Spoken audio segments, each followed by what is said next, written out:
Okay, here's how we would go about solving the first stoichiometry problem on the solution stoichiometry understanding check, where you had to upload your own responses. So I've written the important information across the top. We're told that we are using 0.2 liters of a 0.2 molar silver nitrate solution. We're told that it's being mixed with excess calcium chloride, excess CaCl2. That just means that we have an unlimited supply. It's not going to run out. We have as much of it as we need. And we're being asked to figure out how much silver chloride we're going to produce. So how much AgCl in grams. The first thing we have to do here is write a balanced reaction before we can do any stoichiometry. So we know that our two reactants are this right here, this silver nitrate, and it's being mixed with this calcium chloride. So we're going to do AgNO3 plus CaCl2. Okay, just like we've been working on then, we're going to take our cations, we're going to switch them. So Ag will go with Cl and Ca will go with NO3. So AgCl, CaNO3.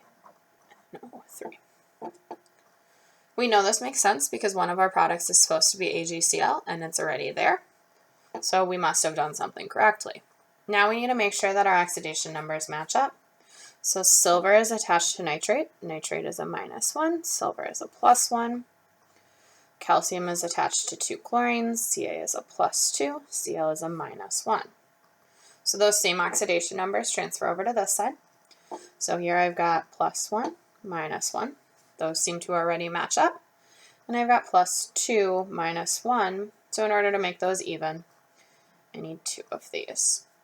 One note, I've seen a number of us forget to put these parentheses around our polyatomics when we need to use a subscript. Okay, obviously it would look a little funny here to have these two numbers next to each other, but I've seen it happen like when we're writing an OH, a hydroxide, and we need 2 of them. Instead of putting the parentheses before the 2, we just write OH2. Be careful with that because that technically tells us that we only need 2 of the H's, but we want 2 of the entire hydroxide, so we need to use those parentheses. Okay, now we need to make sure that our reaction is balanced. As I was looking through responses, a number of us missed this step. So if we look at this, I've got 2 chlorines on this side and I only have 1 chlorine on this side. So I'm going to put a 2 in front of this. That then means that I have 2 silvers on this side, which means I need to come over here and put a 2 in front of my AgNO3. Luckily that works out then because I have 2 nitrates here and I have 2 nitrates here. The only one I haven't checked, I have 1 calcium and 1 calcium, so now I'm all balanced. Now I'm ready to go on to the actual stoichiometry part of this. So I know that I'm going to start with my number that's not my molarity. Okay, so that in this case is this 0.2 liters.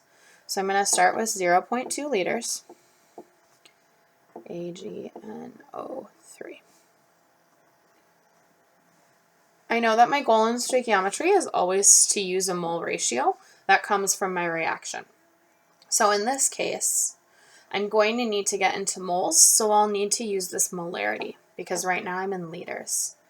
So for this one, I know that 0.2 moles of AgNO3 are in 1 liter of AgNO3. From there, liters are going to cancel, so now I'm in moles, which is where I want to be. From there, I can use my mole ratio to figure out how much silver chloride I'll produce given the amount of silver nitrate I'm using.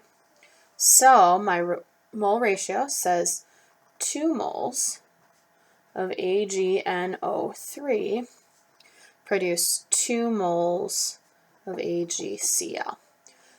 So those of you that didn't use the mole ratio got really lucky in this case because it's a 2-to-2 ratio. So it ends up working out the same way as a 1-to-1 ratio. So if you didn't use the mole ratio or you didn't balance your reaction, you still got the correct answer. That doesn't usually happen. So make sure that you're balancing your reaction. So now that I know that I'm in moles of AgCl. The question asked me to figure out grams, so my last step is just going to be to use my molar mass to go from moles of AgCl to grams of AgCl. So 1 mole of AgCl is the same as 143.32 grams of AgCl. So moles of AgCl cancels with moles of AgCl. I'm left with grams of AgCl, which is what I'm trying to figure out. That's what the question was asking me. So I multiply my numbers across the top, divide by anything that's on the bottom. I should get an answer of 5.7 grams of silver chloride. Hope this helps.